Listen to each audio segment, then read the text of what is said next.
தருள்வாய் மதகரிமுக கணநாயகா.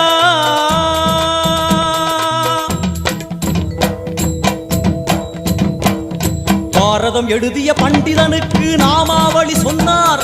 அடமூ உலகத்தை காப்பவன் இங்கே மூன்றடிதான் இருந்தான். என் பட்டு உடுத்தி குட்டிக் கொண்டு தொழுதோம் கணபதியே.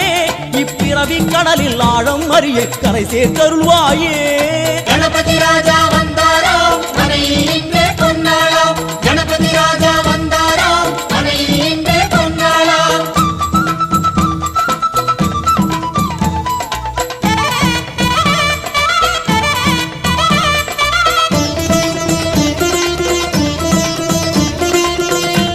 ஓம் மோத விநாயகா, பிரமோத விநாயகா, சுமுக விநாயகா, துர்முக விநாயகா, கணநாத விநாயகா, ஞான விநாயகா, துவார விநாயகா, அவிமுக்த விநாயகா, ஐஸ்வர்ய மழைமொழி